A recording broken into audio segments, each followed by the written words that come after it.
Hi folks, in this lesson we're going to be learning about piecewise functions. And piecewise functions are not just one graph, it's kind of two graphs or more glued together. And so here you can see an example of a piecewise function.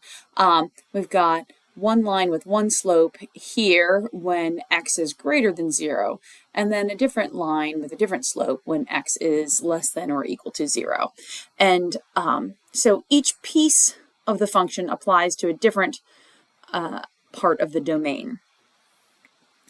So first let's look at how to evaluate a piecewise function.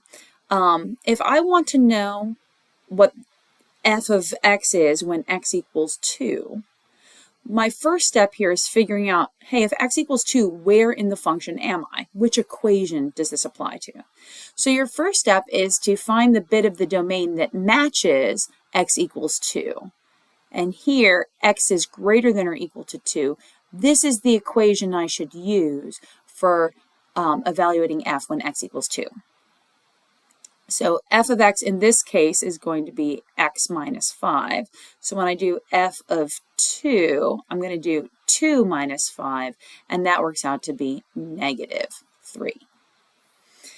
On the other hand, if I want to do x equals negative 1/3, this x value is less than 2. So I'm going to use a different equation to evaluate this formula. I'm going to say that f of x equals 3x plus 1.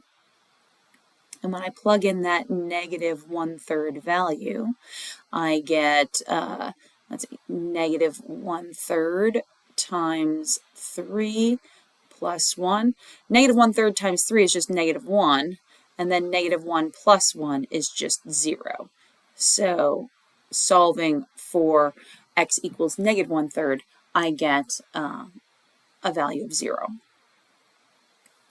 So it's reasonably straightforward, but you do have to remember to do that first step of checking which domain does your x value apply to, and then using the correct function associated with that. So how do you graph a piecewise function? Well, graphing a piecewise function is quite similar to graphing a normal linear function, but you just need to keep track of doing the pieces correctly in the correct places. So if I look at the equation negative x minus 4, I can see that my y-intercept is negative 4 down here. And I see that my slope is negative 1. So if I were to draw a full line with a slope of negative 1, remember negative 1 means whenever I go down 1 in the y direction, I go to the right 1 in the x direction. Or whenever I go up 1 in the y direction, I go left 1 in the x direction. So you can think of it as being negative 4 over 1 or 4 over negative 1. Those both equal a slope of negative 4, but it helps you think of which way the line goes. Now, before I draw this line in, I want to check my domain and see where I should be drawing this line. I only want this line to apply when x is less than 0. So I don't actually want to use any data points down here. I want to erase those because x needs to just be less than 0. I accidentally erased this point here. But that's not a bad thing because now I can talk about whether this point should be a solid point, a solid circle, or an open circle. Remember, an open circle means the point is not included in the graph. And so if I leave it open, then this means that when x equals 0, this point does not apply. On the other hand, when I look at the next equation, which I will go ahead and do in a different color, applies to x is greater than or equal to 0. Now, this just says y equals x. Notice that that means that y equals 1x plus 0. So this is kind of y equals mx plus b format. My slope must be 1, otherwise I would have a number here attached to my x, and I must be adding nothing to it because otherwise I would see an addition or subtraction problem here. So I know that my y-intercept is 0, and this time I'm going to color the circle in because of that equal sign incorporated in the x is greater than or equal to 0. Here I know that my line has a slope of 1, so when I go up 1 in the y direction, I go to the right 1, and 1 in the x direction. So my points look like this, and normally I would go ahead and draw more points down here, going down 1 and left 1, because of course a slope of positive 1 I can either get by doing positive 1 over positive 1 or negative 1 divided by negative 1. So I can go down 1 in the y direction and left 1 in the x direction. However, according to my domain, I only want positive values of x or x is equal to 0. So my graph looks like this. So my piecewise function, I basically graph the lines indicated, but then I make sure that I only graph those lines for the specific domains indicated. How about going the other direction? What if I'm given a graph? How do I go about writing a piecewise function? Well, you've seen some examples of how to write piecewise functions already. We write y equals, and then we kind of have a set of possible equations. I'm going to have one equation here, and I'm going to have one equation here, and then each equation is only going to apply in a certain portion of the domain. So let's look at the graph and see where the domain cutoff is. It looks like this graph applies when x is less than 0. Notice it's less than 0 because this is an open circle. Looking at this second half of the graph here, which starts at 0, but this is a colored in dot, so this is if x is greater than or equal to 0. That colored in dot means the 0 is included in that point. And we can determine the equation that fits that line. So we've divided the domain into the correct number of segments. I've got 2 lines here, so I needed 2 domains. And now, probably the easiest way to figure out the equation for these lines is to just figure out the slope using the graph and figure out the y-intercept using the graph. On the graph here with this open circle, my open circle is at a value of 3, so that's my b value for this kind of red graph here. And the slope, when I go down 1, I go left 1. Down 1, left 1, down 1, left 1. So when I go negative 1 in the y direction, I go negative 1 in the x direction. Negative 1 divided by negative 1 is just positive 1. So this graph has a slope of positive 1. Looking over here at this blue half of the graph with the solid dot, my y-intercept is negative 1. And then when I go up 2, I go right 1. Up 2, right 1. Up to right 1. So I have 2 on top and 1 on the bottom. That makes a slope of 2. So if I take these values and plug them into the slope-intercept form of the equation, y equals mx plus b. If I plug in positive 1 for m and 3 for b, I can simplify that a little further. I can write x plus 3. So that's my equation when x is less than 0. And for the blue graph here, mx plus b, I'm going to plug in 2 for my x value and negative 1 for my y value. And I don't need to keep 2 signs there. I'll simplify that as to 2x minus 1.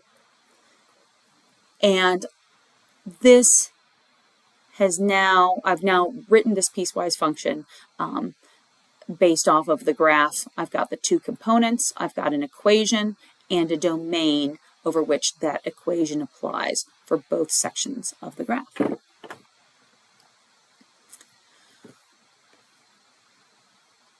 What if we're kind of given a word problem and we're not doing graph to an equation or an equation to a graph? We kind of have to figure out both from the word problem itself. So this is about a karaoke machine rental, and the rental company charges $50 for the first day and $25 for each additional day or any portion of the day. Write and graph a step function that represents the relationship between the number of days and the total cost of renting the karaoke machine for the first 5 days. Okay, so to kind of give you an idea of how to write this out, this is going to be a piecewise function, but a little more complicated. So let's look at what a step function is. A step function is just a piecewise function defined by a constant value over each part of its domain. So here, it's a piecewise function, but basically every day the amount that I'm paying is different. It's a piecewise function because I've got different kind of domain ranges here on my number of days. For instance, if I rent the karaoke machine for 0 days, I'm not paying anything. But as soon as I rent it for even, a minute, then I have to pay something. So whatever I pay, that's $50 for the first day or any part of that first day. On the second day, I have to pay $25 more than that. 50 plus 25 is 75. And then the next day, I pay 25 more than that, which takes us up to 100. The next day, between kind of 3 and 4 days, is going to be $125, and between 4 and 5 days is going to be $150. So what does this look like in terms of the payment or the cost? Once again, if we don't rent the karaoke machine at all, I'm not paying anything. So I'm going to have that be an open circle. And then up to and including exactly 24 hours, I'm paying that $50. But then as soon as I go over that 24 hours, I'm skipping up to the next pay level, which is $75. Up into including exactly that next kind of 24-hour segment. And then I jump up to the next value. So notice where I'm using an open circle, where I'm using a closed circle to represent my domain. I'm starting with an open circle because the lower end, the lower boundary, it just has a 0 is less than x. But then the upper boundary, x is less than or equal to 1, that has an equal sign incorporated in it. So the upper boundary is represented by a solid dot. So just continuing on this way until we get to day 5. And this gives us the graph asked for by the function. Now, this is not the function correctly written. We need to write this function the same way we did in the previous example, where we kind of lay it out as f of x equals some set of functions across their different domains. So f of x equals 50 when 0 is less than x is less than or equal to 1. F of x equals 75 when 1 is less than x is less than or equal to 2. F of x equals 100. We'll do it for 125, and we'll do it for 150 as well for our different x values. And the pattern's just going to continue. This is x values between 2 and 3, including the 3. X values between 3 and 4, including the 4. And x values between 4 and 5, including the 5. And now this has properly been written in step function notation or piecewise function notation. And a step function is just a special example of a piecewise function.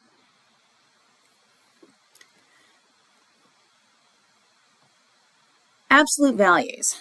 We looked at absolute value functions back in the previous chapter, chapter 3, and how to write those. Absolute value functions can be written as their own function, but they can also be written as a piecewise function. You can think of them as two separate lines. Here we're going to be looking at this example. This is the absolute value function that we're looking at. We're not looking at anything that's happening down here. In this question, it says light from a laser beam is split into two beams, but we're specifically looking at the reference beam here. Because the question says write an absolute value function that represents the path of the reference beam. So that's what we're going to be looking at in this example. The problem is asking us to write this as an absolute value function, but then it asks us to write it as a piecewise function. So first we're going to do what we did in chapter 3, write this as one equation, one function, and then we're going to split this into two separate lines and write it as a piecewise function instead. As a reminder, the vertex form of an absolute value function looks like this, where the vertex of the graph is h, comma, k. So we can look at this, we can see that the vertex is at 5, 8, so I know what h is, and I know what k is, but I don't know how to figure out a. We're going to solve for a by substituting an x and y value from any other point on the absolute value function other than the vertex. And here I can see that my absolute value function started at the origin. It started at 0, 0. So I'm going to use that information to help me calculate what the missing a value is. So I'm going to use this absolute value function format here. And I'm going to plug in my values for h and k. My h value is 5. My k value is 8. And I want to solve for a, so I need to know every other value in this equation besides a. And I said that I was going to plug in this data point into my equation to help me solve for a. So when x equals 0, y equals 0. And this is now ready to solve for a. Remember, an absolute value is like parentheses. Basically, we need to do it first. So 0 minus 5 is negative 5. So a times the absolute value of negative 5 plus 8 is going to equal 0. The absolute value of negative 5 is just 5. So a times 5 plus 8 equals 0. I can subtract 8 from both sides and get negative 8 equals a times 5. I can now divide both sides by 5, and I get that my a value is negative 1.6. Negative 8 divided by 5 is negative 1.6. So kind of rewriting that all in kind of that absolute value function notation looks like this. Negative 1.6 times x minus that h value of 5 plus the k value, which was 8. And that gives us the standard absolute value function notation that we learned in the last chapter. So how do we take this and write it as a piecewise function? Well, there's a rule here that lets us do it a little more easily than it would be to kind of figure out the slope, figure out the y-intercept, or take 2 points on the line and I'd use point-slope form to figure it out. There's a function to kind of give us a shortcut here. And what we're going to do is we're going to write this, ultimately we're going to write it down in this notation. G of x equals some kind of equation if x is something, and some other sort of equation, let me do this in a different color, if x is in a certain range. or I should call it the domain since it's the x value. So let's look at these equations and figure it out. This is where my final answer will be over here on the left side. But let's look at this one first. We say that a times the quantity negative times the quantity x minus h, so there are a lot of negatives there, plus k if x minus h is less than 0. Okay, so what's my a value? My a value is negative 1.6 times a negative quantity x minus h. What's my h value? It's 5. Plus my k value, which is 8. If x minus, again, my h value is 5, from right here, h, k, and a. If x minus 5 is less than 0. Well, both parts of this can be simplified, which is why I didn't write it down over here on the left-hand side to begin with. So let's work on simplifying some of this. First, I'm going to distribute what I see inside parentheses here, negative times the x and negative times negative 5. So when I multiply that out, I still have my 1.6 outside, negative 1.6 outside parentheses, and now I have negative x plus 5 inside parentheses. And so now I do the distributive property again, and I get negative 1.6x, a positive 1.6x. Negative times a negative is a positive. Minus 1.6 times 5 is 8. So that's negative 8 and adding 8. Okay, once again, this can be simplified. And negative 8 plus 8, well, that actually cancels out. So all I have left is positive 1.6x. Let's look at simplifying the domain. X minus 5 is less than 0. Well, I can add 5 to both sides of the equation, and this is x is less than 5. So when x is less than 5, if x is less than 5, then my equation is 1.6x. G of x equals 1.6x when x is less than 5. Let's look at the other half of the graph now. I need to follow this version of the equation. A times the quantity x minus h plus k if x minus h is greater than or equal to 0. Plugging in the values, a is negative 1.6, h is 5, so that'll be x minus 5, and k is 8. So that's x minus 5 is greater than or equal to 0. I can simplify what I have here. Negative 1.6 times x is negative 1.6x. Negative 1.6 times negative 5 is positive 8. And I still have the positive 8 before. So what I have here is negative 1.6x plus 16.